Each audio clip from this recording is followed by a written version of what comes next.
চলো।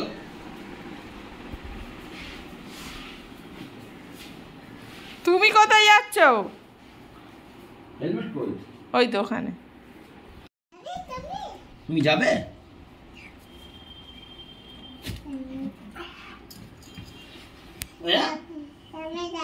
কোথায় যাবে?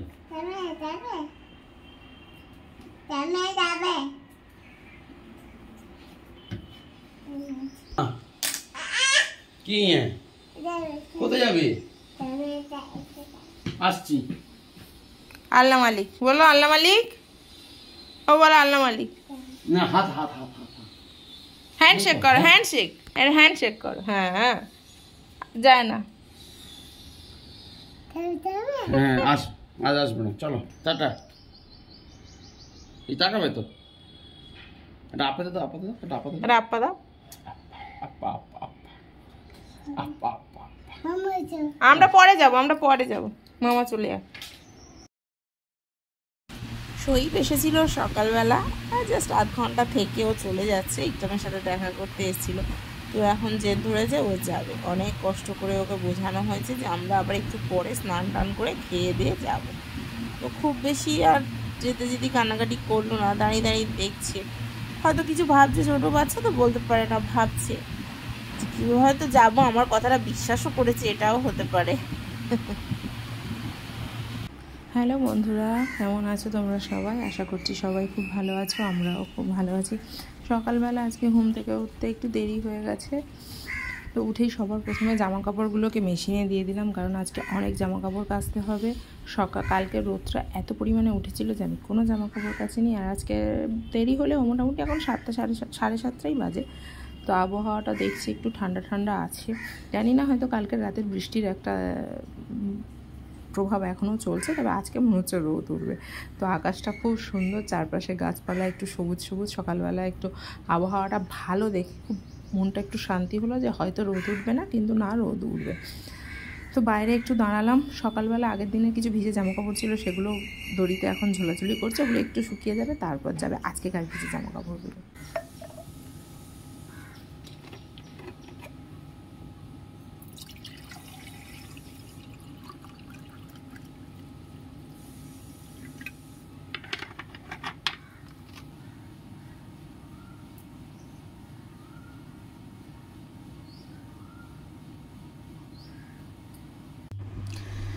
তো ওদিকে সকালবেলা ঘুম থেকে উঠে আমি একটুখানি বেশি করে একটু পানি খেয়ে নিই, কারণ আমি পানি না খাওয়ার পর, আমি পুরো গলা শুকনো নিয়ে ঘুম থেকে উঠি।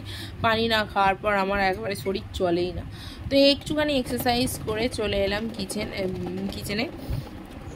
আজকে একটু মাছ দিয়ে পটল রান্না করব, আর সকালের ব্রেকফাস্টের জন্য রান্না করব কুমড়ো ছক্কা। ওটা তো অন্যদিকে হচ্ছে, এদিকে মাছ একটু হলুদ আর ঝাল নুন তিনটেই মাখিয়ে বসিয়ে দিয়েছি গরম গরম তেলে। আমার এই প্যানটাতে মাছ ভাজতে খুব ভালো লাগে, কেমন সুন্দরভাবে সবাই সবার সঙ্গে পড়ে থাকে। আর যে কড়াগুলো হয় সেগুলোতে মাছ ভাজতে গেলে যেন একটা আরেকটার সাথে মিশে যায়, তো আমার মাছগুলোকে ওল্টাতে অসুবিধা হয়। বেশি কড়া করে মাছগুলো ভাজবো না আমি, কারণ মাছগুলো তো আবার তরকারিতে দিয়ে দেবো, তো ভাজা খেলে একটু কড়া করে নিতাম। আর এই ছোট ছোট মাছ যেগুলো আছে এটা খাবো আমি, আর বড় মাছ যেটা আছে সেটা আমি খাবে একটা আমার ইকরাম বাবু, একটা হয়ে গেছে। মাছ ভাজার আলুতে আমি মোটা মোটা করে কটা পটল একটু ভেজে নেবো, আর অন্য কড়া চেঞ্জ করবো না, অল্প তো এতেই হয়ে যাবে। আলুগুলো একটু ভেজে নেব। পটলটা আজকে আমি ভাজবো না, একটু অন্যরকম করে রান্না করবো আর কি। রোজ রোজ একই রকম তো আমি রান্নার সাথে তো এক্সপেরিমেন্ট করেই থাকি। কম ভালো হয়, কোনোবারে একেবারেই খারাপ হয়, কোনোবারে মোটামুটি হয়, এরকম হয়, আবার কোনোবারে খুব ভালোও হয়।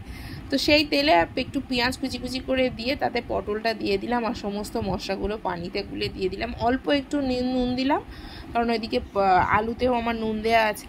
তারপর পটলটাকে একটু ভালো করে নেড়ে চেড়ে ভাজা আলুগুলো ওর মধ্যে দিয়ে দিলাম, একটু হালকা করে নাড়লাম যাতে মশলাটা আলুর সাথে মিশে যায়। এবার আমি দুরকম সাদা সর্ষে আর কালো সর্ষে একটু লঙ্কা আর নুন দিয়ে ভেজে মিক্সচারে পেস্ট করে রেখেছি। একদম মিহি পেস্ট হলে খুব ভালো হতো, কিন্তু আমার মিক্সারটা একদমই ভালো নয়, সেই জন্য ভালো দরদরা পিসাটা হয়েছে। তারপর সেটাকে জল দিয়ে অল্প একটু চিনি দিয়ে দিয়েছিলাম, দিয়ে ফুটতে দিয়ে দিলাম, ব্যাস একদম মাখা মাখা করে তরকারিটা বানাবো।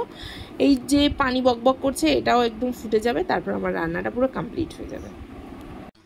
অনলাইন কিছু জিনিসপত্র অর্ডার করা ছিল, গ্রসারি অবশ্যই। সকাল সকাল সেগুলো চলে এসছে। বিস্কিটের প্যাকেট আমাদের মনে আছে আমরা একটা অর্ডার করেছিলাম, 2টো চলে এসছে। অ্যাকচুয়ালি ওদের দ্বারা ভুল হবে এটা সম্ভব, মানে 90%, 10% চান্স থাকে। সম্ভবত একটার সাথে একটা ফ্রি ছিল, আমরা অত দেখিনি। এগুলো আসা তো ঠিক আছে, যা স্টক ফুল হয়ে গেল, কিন্তু এগুলোকে ঠিকঠাকভাবে আবার গুছিয়ে সব জায়গায় জায়গায় কোটো কোটো করে ভর্তি করা, আবার যেগুলো ফুল প্যাকেট রেখে দেবো সেগুলো রাখা এখন টাইম টেকিং ব্যাপার। দেখো, গ্রীষ্ম, বর্ষা, শরৎ, হেমন্ত, শীত, বসন্ত, সব ঋতুতেই সন্ধ্যেবেলা আমার একটু চা চাই। তো আগে আমি খেতাম লিকার চা, মানে লাল চা যেটাকে বলা হয়। গ্রিন টি আমি কোনো কালে স্পর্শ করতে পারিনি, 1 থেকে 2 বার টেস্ট করেছি, এতটাই বাজে লেগেছে আমি ওটা আর টেস্ট করতে চাইও না। কিন্তু এখন একটু দুধ চায়ের দিকে মনোযোগ দিয়েছি, লাল চাটা আর ভালো লাগে না। তো তাও প্রথমে 1 কাপ লাল চা বানিয়ে নিলাম, কারণ এটা আমার মাদার ইন লর জন্য। এরপর নিজের জন্য বানাবো ফুল 1 কাপ চা। ফুল মানে আমি সন্ধেবেলা একবারই চা খাই সারাদিনে, সন্ধেবেলা খাই, আর আমার কফি মগটা ভরেই চা খাই, সেটা তোমরা অনেকেই দেখেছো। তো আর সঙ্গে এতদিন ক্রিম কেক আর বিস্কুট খাচ্ছিলাম, ভাবলাম আজকে একটু 2টো ডাইজেস্টিভ বিস্কিট নিয়ে শান্তিতে বসি। আমি একটা মোবাইল স্ট্যান্ড কিনেছি, তার একটা ব্যাগ ছিল, খুব সুন্দর প্যাকিংয়ে এসছে জিনিসটা। সেই ব্যাগটা নিয়ে কিভাবে আর অন্যরকমভাবে কাজে লাগানো যায় সেটাই এখন চলছে। প্রথমে নিল ইকরামের আব্বু, তারপর নিয়েছে এখন ইকরাম এটা নিয়ে ট্রেকিংয়ে যাবে। ইয়াস, ব্যাগটা সম্ভবত আর আমার কাজে লাগবে না, কারণ এটা ট্রাইপডটা আমি ব্যবহার করবো থোড়ি না প্রতিদিন ব্যাগের মধ্যে রেখে দেবো। ব্র্যান্ডের নামটা একবার দেখিয়ে দিই, কি ব্র্যান্ডের নিয়েছি। ঘোরাও বাবুকে, ঘোরাও ঘোরাও ঘোরাও ঘোরাও। শাইভো, আই থিঙ্ক আমি ঠিক প্রোনাউন্স করেছি। তো আমার বাবু এটা যাবে, বাবু যাবে, বাবু সবসময় কোথাও না কোথাও যাবে।